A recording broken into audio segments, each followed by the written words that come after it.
नमस्कार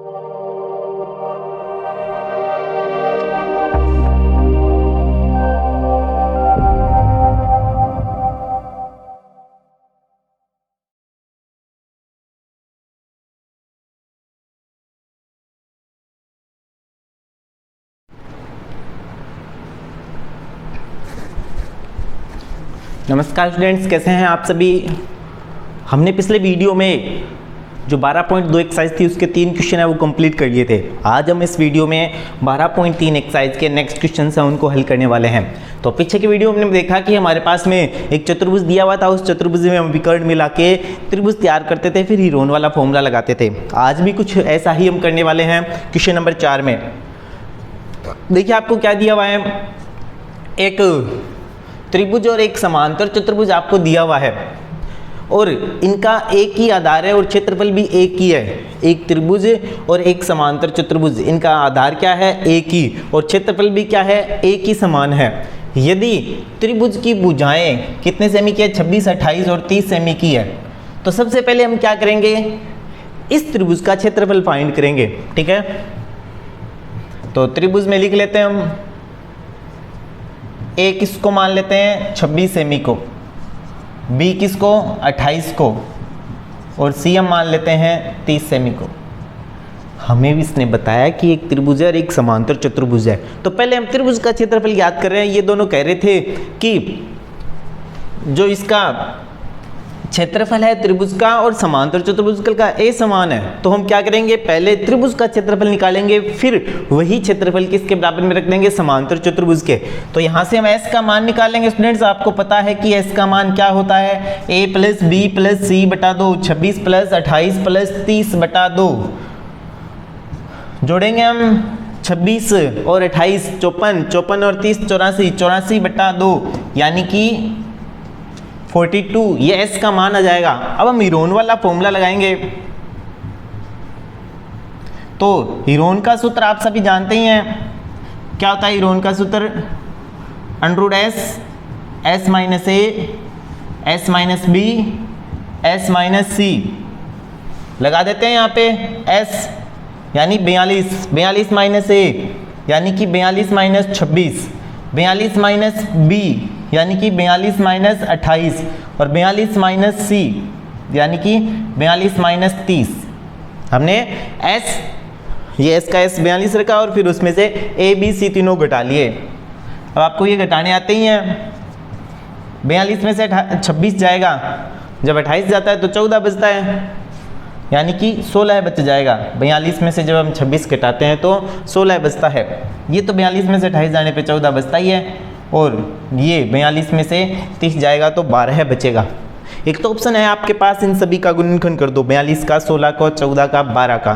ठीक है, और एक और गुणनखंड बनता है कि कोई एक जैसी संख्या बनती है तो उनको बना लो। यदि आपके लिए लंबा होता है तो आप एक जैसी संख्याओं का, इन सभी संख्याओं का अभाज्य गुणनखंड कर दो। 16 का हम अभाज्य गुणनखंड नहीं करेंगे। हम पिछले वीडियो में भी सीख के आए हैं। ऐसे भी हमें पता है कि 16 एक पूर्ण वर्ग संख्या है। 16 का अंडर वो 4 होता है। तो मैं इस 16 को क्या लिखने वाला हूँ स्टूडेंट्स, सीधा ही 4 के रूप में बाहर लिखने वाला हूँ। 42 का मैं अभाज्य गुणनखंड 14 इंटू 3 होता है। एक 14 मेरे पास में पहले से पड़ा है, तो मैं चाहूँ तो इसको 14 इंटू 3 लिख दूँ, वरना 14 का भी अभाज्य गुणनखंड कर दूँ और 42 का भी कर दूँ। चलो गुणनखंड करते हैं। 42 में पहले 2 का भाग लगाएंगे, 21 आएगा, फिर 3 का जाएगा, फिर 7 आएगा। ये मैंने 42 का अभाज्य गुणनखंड कर दिया। ठीक है स्टूडेंट्स, अब मेरे पास में क्या संख्या बची हुई है, आप मेरे साथ चलते जाना। ये 42 का मैंने कर दिया, 16 12 आ गई, 14 और 12 दो संख्याएं बची हुई है। तो अब मैं 14 का करता हूँ, 2 गुना 7। 12 का आपको पता है क्या होता है, 4 इंटू 3 होता है। आप 2 इंटू 2 इंटू 2 भी लिख सकते हो। ठीक है, कोई दिक्कत नहीं आपके, ये भी लिख सकते हो 2 इंटू 2 इंटू 3। अब हमें सभी का हो गया, ये हो गया 42 का, ये कितने का है 14 का, और ये कितने का है 12 का, यानी हमने सभी का कर लिया। कोई संख्या बच ना जाए, इस बात का भी विशेष आप ध्यान रखेंगे।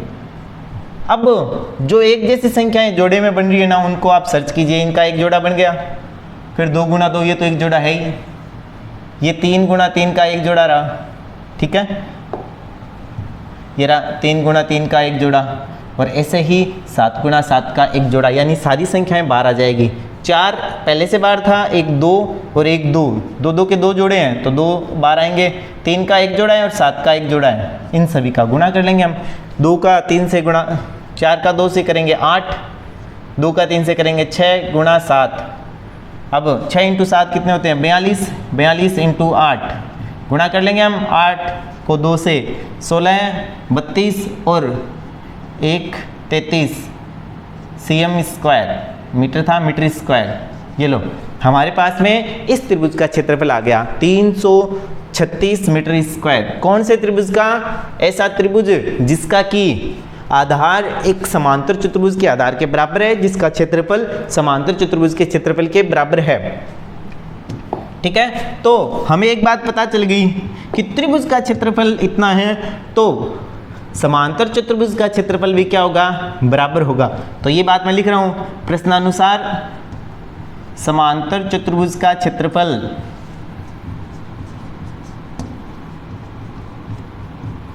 किसके बराबर होगा स्टूडेंट्स? जो त्रिभुज का क्षेत्रफल आया इसके बराबर। तो दोनों के क्षेत्रफल हम बराबर में रखने वाले हैं। समांतर चतुर्भुज का क्षेत्रफल क्या होता है स्टूडेंट्स? समांतर चतुर्भुज का क्षेत्रफल एक समकोण त्रिभुज का डबल होता है, यानी कि आधार गुणा ऊंचाई के बराबर होता है।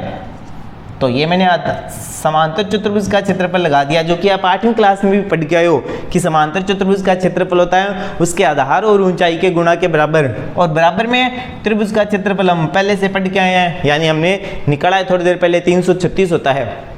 तो 336 आ जाएगा। सारी नाप सेमी में है, ये सेमी स्क्वायर है, सेमी स्क्वायर। तो अब हम क्या करेंगे स्टूडेंट्स? अब प्रश्न में हम पढ़ेंगे कि क्या हमें समांतर चतुर्भुज के आधार और ऊंचाई में से कुछ दिया हुआ है। मैंने आपको कहा था स्टार्टिंग में इस सवाल में दिया हुआ है कि समांतर चतुर्भुज का आधार कितना है? 28 सेमी का है। तो इसका मतलब इस आधार की जगह कितना आ जाएगा? 28 गुणा ऊंचाई मुझे निकालनी है समांतर चतुर्भुज की, बराबर में 336 आई। ये तो एक सिंपल सी मैथ्स है, आपको यदि नहीं आती तो अब सीख लेंगे कि जिस भी संख्या की वैल्यू में निकालनी है, जैसे मान लो ऊंचाई निकालनी है तो ऊंचाई को हमें अकेला करना पड़ता है, सिंगल बनाना पड़ता है। अभी ऊंचाई सिंगल नहीं है, इसके साथ में कौन बैठा है? 28। अब सिंगल कैसे बनाते हैं? जो इसके साथ बैठा है ना उसको उस साइड ट्रांसफर कर देते हैं, और ट्रांसफर करते हैं तो जब इधर जो संख्या उसके साथ संबंध में बैठी है उसके विपरीत संबंध में चली जाती है। जैसे यहाँ पे 28 है, वो ऊंचाई के साथ गुणा में बैठा है, जब इसका ट्रांसफर करेंगे यानी बराबर से उस साइड भेजेंगे तो यहाँ जो संबंध है यानी गुणा का संबंध है वो उसके विपरीत साइड चला जाएगा, यानी कि भाग में चला जाएगा। कहने का मतलब है कि समांतर चतुर्भुज की जब ऊंचाई निकालेंगे तो कितनी आएगी? 336/28। ठीक है, तो ये हमारा फाइनल आंसर आ जाएगा। समांतर चतुर्भुज की ऊंचाई कितना जाएगा स्टूडेंट्स? पहले भाग चला जाएगा एक बार, 28 और 28, एक बार 5 बच गए, 36 56 हो गए, 5 56 यानी 2 बार। फाइनल आंसर है समांतर चतुर्भुज का क्षेत्रफल है वो कितना है स्टूडेंट्स? 12 मीटर का है। तो इस तरीके से हमने देखा कि हमें एक दिया हुआ था समांतर चतुर्भुज और एक दिया हुआ था त्रिभुज। हमने दोनों के क्षेत्रफल बराबर दिए हुए थे, लेकिन नाप है वो एक की दे रखी थी। किसकी नाप दे रखी थी? हमें जो नाप दे रखी थी वो त्रिभुज की दे रखी थी। तो हमने क्या किया? त्रिभुज का क्षेत्रफल निकाल लिया। किस फॉर्मूले से? हीरोन वाले सूत्र से। तो हीरोन वाले सूत्र से जब हमने निकाला तो S का मान हमारे पास प्राप्त हुआ हमें 42 और क्षेत्रफल प्राप्त हुआ 336। अब ये क्षेत्रफल किसके बराबर होगा? समांतर चतुर्भुज के क्षेत्रफल के बराबर होगा। हमने बराबर में रखे, आंसर निकाल लिया। चलते हैं स्टूडेंट्स क्वेश्चन नंबर 3 की तरफ।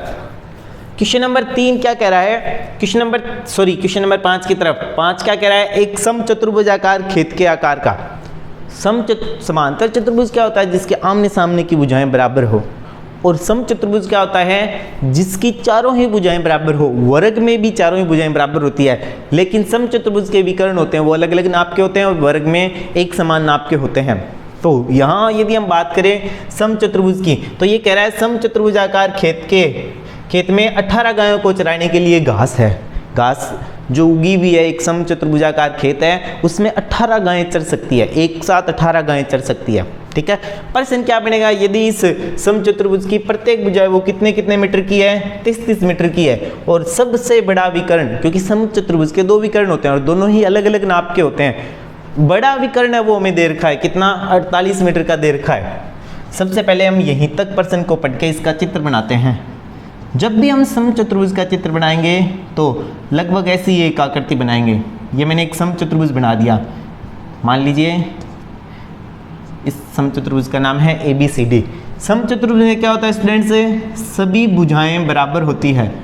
तो ये जो चारों भुजाएं हैं ये क्या है, बराबर नाप की है, सारी ही भुजाएं 30 मीटर की नाप की है। अब आप में से आपको यहाँ पे 2 विकर्ण है AC और BD, आपको दोनों में से एक विकर्ण है वो तो बराबर मानना ही पड़ेगा। ABCD समचतुर्भुज में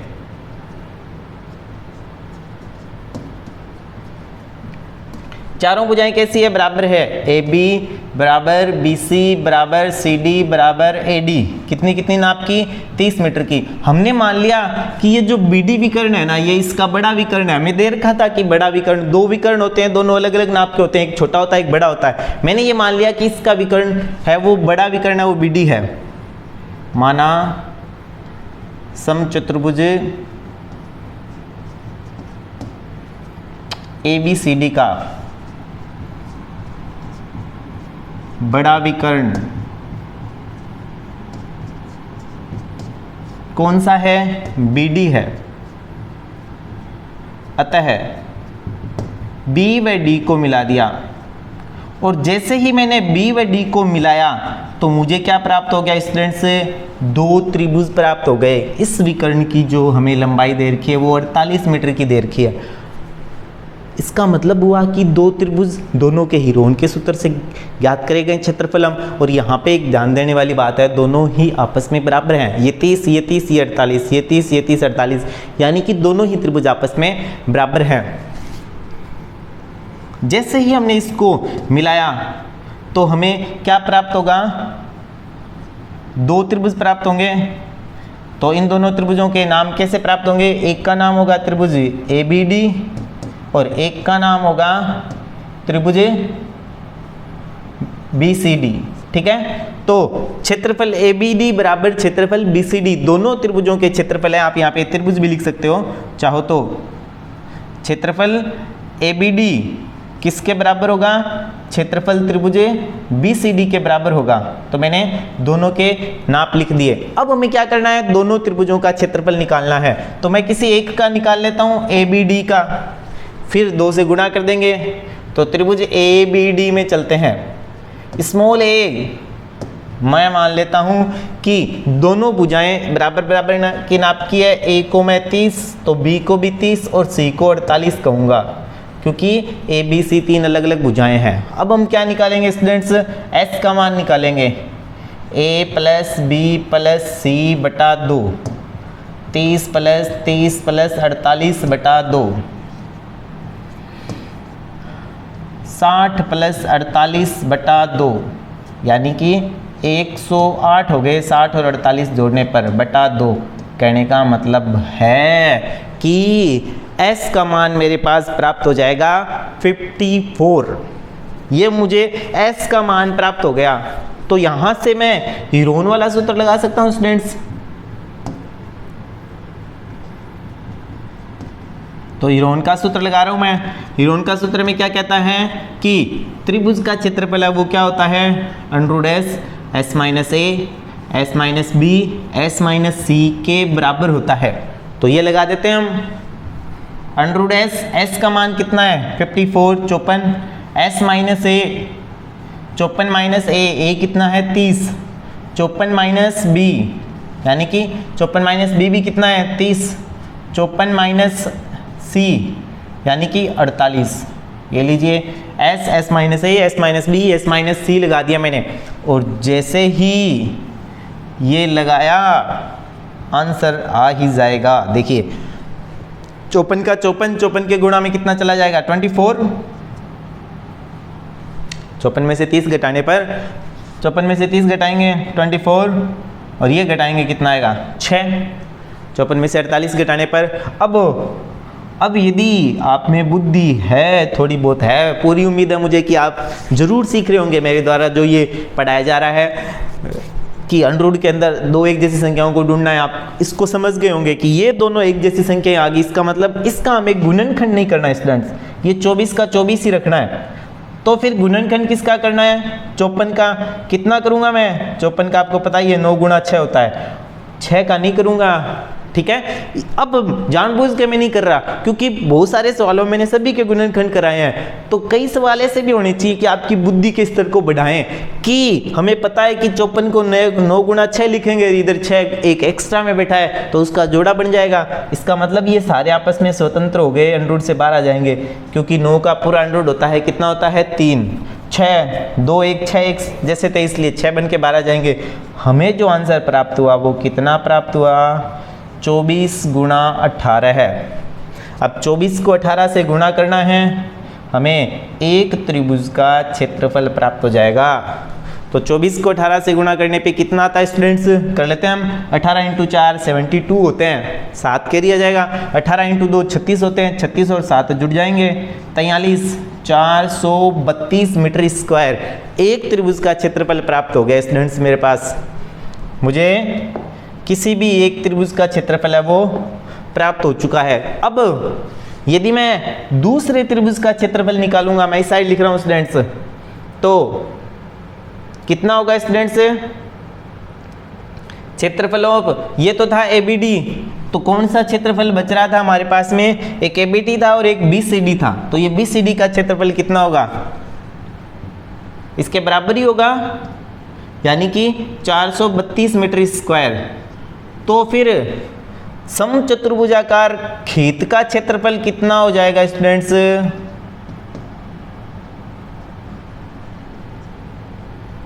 पूरे समचतुर्भुजाकार जो खेत है उसका क्षेत्रफल कितना रहने वाला है? 432 गुणा 2 लिख दो, चाहे 432 प्लस 432 लिख दो, यानी कि 864 मीटर स्क्वायर हो जाएगा।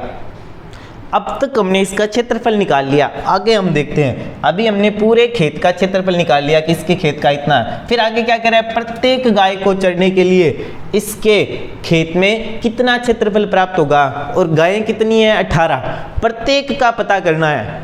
कहने का मतलब है कि ये जो क्षेत्रफल प्राप्त हुआ है 864, ये कितने गायों के लिए है? 18 गायों के लिए है ये जो क्षेत्रफल है। तो प्रत्येक गाय के लिए कितना हो जाएगा?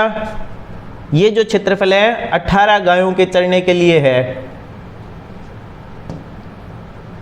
मैं सीधा ही लिख रहा हूं कि 18 गायों के लिए क्षेत्रफल।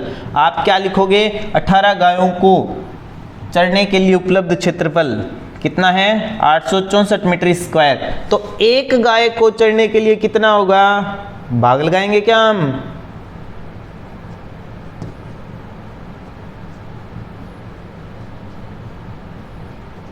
भाग लगा देते हैं। 864 में किसका भाग लगा देते हैं? 18 का। तो कितना आएगा?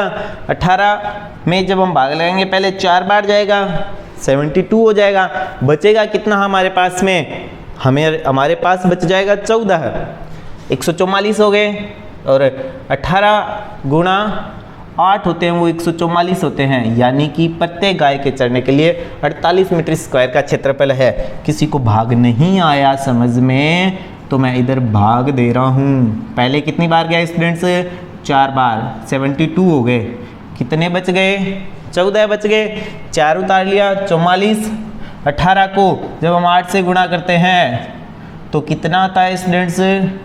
पूरा 144 आता है, यानी कि प्रत्येक गाय को चरने के लिए कितना क्षेत्रफल उपलब्ध है? 48 मीटर स्क्वायर। प्रत्येक गाय को चरने के लिए कितना क्षेत्रफल है इस घास के मैदान में समचतुर्भुजाकार में? 48 मीटर स्क्वायर। क्षेत्रफल BCD बराबर 432 मीटर स्क्वायर। यहाँ लिखा हुआ है समचतुर्भुजाकार खेत का, सम है ये, समचतुर्भुजाकार खेत का क्षेत्रफल 864 हो गया। 18 गायों के लिए 864 है, यानी ये 864 आया है, ये 18 गायों, इस पूरे खेत में 18 गायें चरती है, तो एक गाय के लिए कितना होगा? 864 में हमें 18 का भाग लगा देंगे। चलते हैं हम आगे। बड़ा इंटरेस्टिंग क्वेश्चन है। ये कह रहा है कि दो विभिन्न रंगों के कपड़ों के 10 त्रिभुजाकार टुकड़ों को सीकर, ये सीकर जगह का नाम नहीं है, हम कहते हैं ना सील कर, सिलाई कर, तो उसे सीकर बोलते हैं, सिलाई करते हैं ना। यानी आपने देखा होगा कि बारिश में आप क्या करते हो, छत्ते ले जाते हो, तो ये ऐसा ही छाता है, अम्ब्रेला बोलते हैं ना, जैसे बारिश से बचने के लिए या कई बार धूप से बचने के लिए।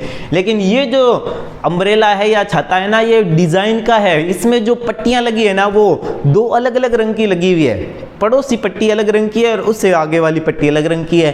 तो इसने बताया कि इसके 10 त्रिभुजाकार टुकड़ों से बनी हुई है पट्टी, ठीक है, और वो प्रत्येक पट्टी अलग अलग रंग की है। प्रत्येक टुकड़े की नाप और देर की है 20, 50 और 50 सेमी नाप की। छाते में प्रत्येक रंग का क्षेत्रफल कितना कपड़ा लगा होगा। यानी कि मान लीजिए कि यदि एक पट्टी सफ़ेद है तो एक काली है, 5 पट्टियां काली है और 5 पट्टियां सफ़ेद है। हमें प्रत्येक रंग का यानी काली रंग का और सफ़ेद का दोनों का क्षेत्रफल निकालना, दोनों आपस में बराबर ही होंगे। 5 पट्टियां काली है, 5 पट्टियां सफ़ेद है, कंफ्यूज नहीं होना। ये छत्ते का चित्र है, ये है छत्ते का चित्र, ऐसा चित्र है ये देखिए, ठीक है। ये 50 की, ये 20 की और ये भी 50 की, तो ये एक त्रिभुजाकार होगी इसके पास में ये। तो इस तरीके से आपको स्क्रीन पे 5 पट्टियां दिख रही है, अलग अलग रंग भी है। ये एक रंग की है, ये दूसरे रंग की है, वाइट की है, और ये दूसरा रंग हो गया आसमानी या जो भी है, ठीक है। तो ये 5 है, 1 2 3 4 5 इसके दूसरे भाग पर स्थित है। तो हमें क्या करना है, प्रत्येक पट्टी का क्षेत्रफल निकालना है, ठीक है। तो हम क्या करेंगे, किसी एक का निकाल लेंगे, दूसरी का तो ऑटोमेटिक आ जाएगा, ठीक है। तो एक त्रिभुजाकार पट्टी की नाप लिख देता हूं मैं।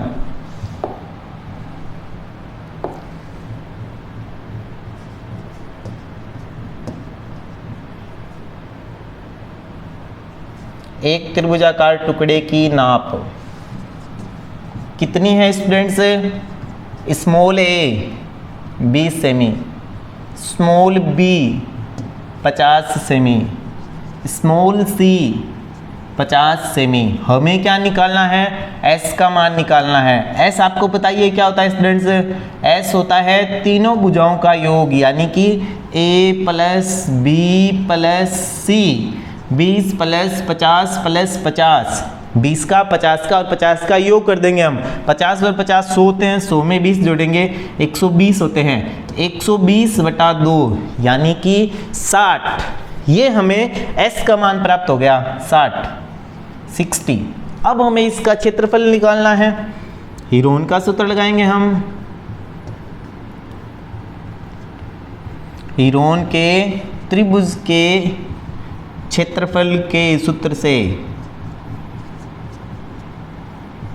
तो हीरोन का त्रिभुज का क्षेत्रफल का सूत्र में क्या कहता है, ये कहता है कि इसका क्षेत्रफल किसके बराबर होता है, √S S - A S - B S - C के बराबर होता है। तो ये हम यहाँ लगा देते हैं, √S यानी कि 60, S - A यानी कि 60 - B, S - C यानी कि 60 - 50 और S - C यानी कि 60 - 50। S का मान 60, फिर 60 - 20, 60 - 50, 60 - 50, A B C घटा दिए तो कितने आ जाएंगे, 60 गुणा 40 आ गया क्या, ये गुणा 10। 60 में से जब हम 50 घटाएंगे तो आपको पता ही है 10 आता है। तो 60 गुणा 40 गुणा 10 गुणा 10, यहाँ देखिए ध्यान से, हो गए ना एक जैसे दो टुकड़े, तो 10 के रूप में आ जाएगा। 60 को मैं फिर से तोड़ लूँ, कितना, 10 गुणा 6, और 40 को मैं फिर से तोड़ लूँ 10 गुणा 4 के रूप में, ठीक है। तो ये एक और टुकड़ा बन जाएगा। तो नेक्स्ट लाइन में, नेक्स्ट पेज में मैं, एक तो 10 पहले से था, अब एक नया 10 आ गया, 10 गुणा 10 हो गया, और अंदर की साइड कितना बचा स्टूडेंट्स, 6 गुणा 4। अब 6 गुणा 4 को भी मैं तोड़ सकता हूँ। 6 को क्या लिख दूँ, 3 गुणा 2, ठीक है। और ना लिखूँ तो भी मैं, आपको पता है कि सीधा ही 6 का अंडर रूट तो 6 होता है, और 4 का पूरा अंडर रूट होता है, कितना होता है स्टूडेंट्स, 2। तो ये 4 है वो 2 बन के बाहर आ जाएगा। कहने का मतलब है कि प्रत्येक पट्टी का जो क्षेत्रफल है वो कितना प्राप्त हो जाएगा, 100 गुणा 2 यानी कि 200 √6 मीटर स्क्वायर। इन 5 पट्टियों में से इन प्रत्येक पट्टी का क्षेत्रफल है वो ये आया है 200√6 मीटर स्क्वायर। ठीक है, ये प्रत्येक पट्टी का क्षेत्रफल है, अर्थात प्रत्येक टुकड़े का क्षेत्रफल कितना है स्टूडेंट्स? 200√6 metre square. हमें तो क्या निकालना था? हमें ये निकालना था प्रत्येक रंग का क्षेत्रफल कितना है। प्रत्येक रंग का क्षेत्रफल मैं लिख दूंगा कि प्रत्येक रंग में कितने टुकड़े हैं? 5 टुकड़े हैं। ये बात मैं ब्रैकेट में लिख देता हूं। तो जब एक टुकड़े का क्षेत्रफल 200√6 है तो 5 टुकड़ों का कितना होगा? 5 गुणा 200। 5 गुणा 200 कितना होता है स्टूडेंट्स? 1000। ये हमारा फाइनल आंसर है, 1000√6 मीटर स्क्वायर।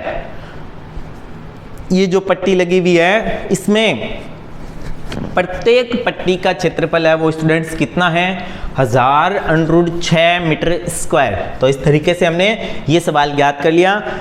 इसमें टोटल 10 पट्टियां थी, 5 एक रंग की थी और 5 दूसरे रंग की थी। पहले हमने एक पट्टी का क्षेत्रफल निकाला S का मान, S के मान से फिर हमने हीरोन वाले सूत्र से पता किया कि त्रिभुज का क्षेत्रफल 200√6 आ गया। ये तो एक टुकड़े का है, एक ही रंग के से 5 टुकड़े हैं तो फिर उनका क्षेत्रफल कितना हो जाएगा? 1000√6 मीटर स्क्वायर।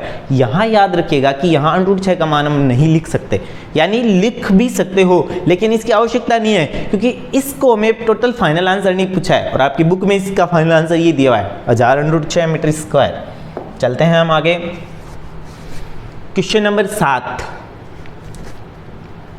ये कह रहा है एक पतंग 3 भिन्न सेटों कागजों से बनी हुई है। भिन्न भिन्न सेडों के कागजों से बनी हुई है। सेड यानी कि अलग अलग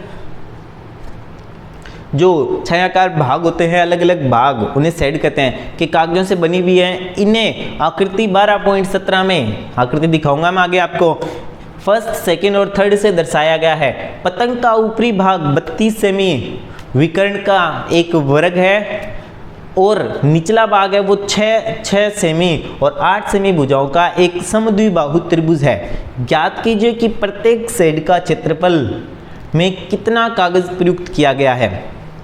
ये इसका चित्र है स्टूडेंट्स, ये इसका चित्र है। इसका थोड़ा पट्टी वो कट चुकी है, लीजिए ये दोबारा बना देता हूँ मैं, पट्टी कटी भी है। तो ये इस प्रकार से है, ये फर्स्ट, सेकंड और एक नीचे के पोर्शन में है, इस हिसाब से हो रहा है। चलो इसका चित्र बना देता हूं मैं।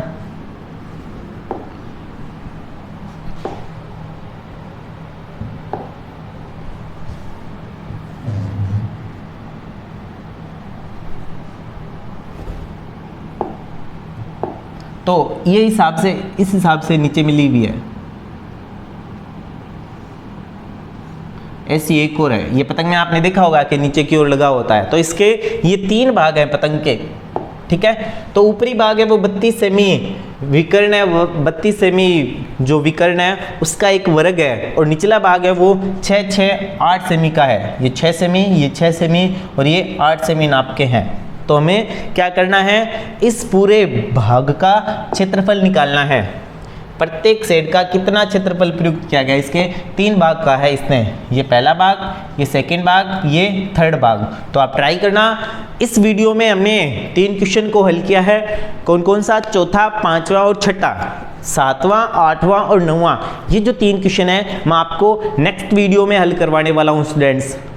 इन वीडियो को आप अधिक से अधिक शेयर कीजिएगा, और ये जो आपका नया सिलेबस लागू हुआ है, घर बैठे आपके जितने भी जानकार साथी हैं और 9th का सिलेबस नहीं कर पा रहे हैं तो उन्हें आप ये वीडियो जरूर शेयर कीजिएगा। धन्यवाद स्टूडेंट्स।